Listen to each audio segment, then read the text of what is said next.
नमस्कार दोस्तों, आपका हमारे चैनल में स्वागत है। कोरोना वायरस के काल में अनलॉक 4 के तहत आगामी 1 सितंबर से कई बड़े बदलाव होने जा रहे हैं, जिनका हमारे दैनिक जीवन और रसोई के बजट पर सीधा असर पड़ेगा। पहली तारीख को तेल कंपनियां रसोई गैस की कीमतों में बदलाव करती हैं। इसके अलावा बैंकों की तरफ से मिल रही मोराटोरियम की छूट अवधि भी समाप्त होने जा रही है। वहीं सरकार द्वारा भी कोरोना वायरस के चलते बंद की गई कई सेवाओं को फिर से शुरू किया जाएगा। हम आपको बारी बारी से इनके बारे में बताने जा रहे हैं, जिनमें 1 सितंबर से बदलाव होगा। खत्म होगी लोन मोराटोरियम की अवधि। भारतीय रिजर्व बैंक आरबीआई संभवतः बैंकों के लोन की किस्त ईएमआई के भुगतान पर रोक की सुविधा को 31 अगस्त से आगे नहीं बढ़ाएगा। सूत्रों ने कहा है कि लोन भुगतान पर छूट को आगे बढ़ाने से कर्ज लेने वाले ग्राहकों का ऋण व्यवहार प्रभावित हो सकता है और इससे कोविड-19 की वजह से उनके समक्ष आए मुद्दों का भी हल नहीं होगा।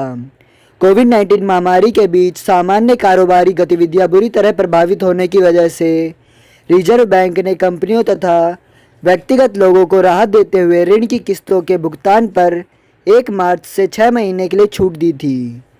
छूट या किस्त भुगतान पर रोक की अवधि 31 अगस्त को समाप्त हो रही है। सूत्रों ने कहा कि कर्ज लेने वाले ग्राहकों के लिए यह अस्थायी राहत थी।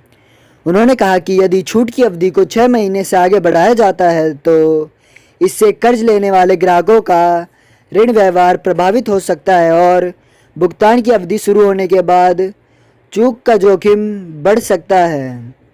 एलपीजी की कीमतें। सबसे पहले बात रसोई से शुरू करते हैं। तेल मार्केटिंग कंपनियां हर महीने की पहली तारीख को एलपीजी रसोई गैस सिलेंडर और हवाई ईंधन की नई कीमतों की घोषणा करती है। पिछले कुछ महीनों से कीमतों में इजाफा हो रहा है।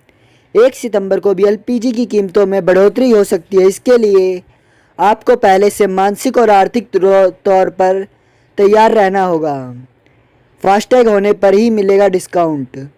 केंद्रीय सड़क परिवहन मंत्रालय ने अब यह नया नियम बनाया है कि 24 घंटे के अंदर किसी भी स्थान से वापस आने पर टोल टैक्स में छूट सिर्फ उन्हीं गाड़ियों को मिलेगी जिनमें फास्टैग लगा होगा।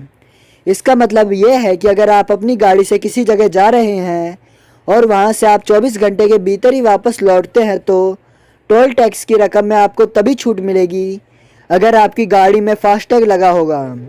अभी तक यह सुविधा सभी के लिए थी, लेकिन अब टोल टैक्स का कैश भुगतान करने वालों को यह छूट नहीं मिलेगी। आधार कार्ड में सुधार होगा महंगा। यूआईडीएआई ने एक ट्वीट के जरिए जानकारी दी है कि अब एक या अधिक अपडेट करने के लिए शुल्क 100 रुपये होगा, जिसमें बायोमेट्रिक्स अपडेट भी शामिल हैं। अभी आधार में डेमोग्राफिक डिटेल अपडेट करने के लिए 50 रुपये का शुल्क लगता था। आवेदन पत्र और फीस के साथ आपको अपना नाम या पता या जन्म तिथि आधार में बदलने के लिए वैध दस्तावेज जमा करने होंगे। महंगी होंगी हवाई यात्राएं। नागरिक उड्डयन मंत्रालय ने 1 सितंबर से घरेलू और अंतर्राष्ट्रीय यात्रियों से उच्च विमान सुरक्षा शुल्क वसूलने का फैसला किया है। एएसएफ शुल्क के तौर पर घरेलू यात्रियों से अब 150 के बजाय 160 रुपये वसूला जाएगा। वहीं अंतर्राष्ट्रीय यात्रियों से $4.85 के बदले $5.2 वसूला जाएगा। इंडिगो इन शहरों से शुरू हो करेगी उड़ानें। बजट एयरलाइंस इंडिगो ने अपनी उड़ानें स्टेप बाय स्टेप शुरू करने का ऐलान किया है। 1 सितंबर से प्रयागराज, कोलकाता एवं सूरत उड़ान भी शुरू हो जाएंगी। भोपाल लखनऊ रूट पर कंपनी 180 सीटों वाली एयरबस 320 चलाएगी। यह उड़ान सप्ताह में 3 दिन सोमवार, बुधवार एवं शुक्रवार को संचालित होगी। टोल टैक्स बढ़ेगा। सड़क यात्रियों को अगले महीने से टोल प्लाजा पर अधिक जेब ढीली करनी पड़ेगी। सरकार टोल टैक्स की दरों में 5 से 8% तक इजाफा करने जा रही है। इससे निजी व व्यावसायिक वाहनों को अलग अलग टोल टैक्स दरों के मुताबिक भुगतान करना होगा। सरकार सड़क हादसों में घायलों का मुफ्त इलाज देने की योजना को टोल टैक्स व्यवस्था से जोड़ने पर विचार कर रही है। इसके लागू होने पर टोल रोड पर चलना और महंगा हो जाएगा।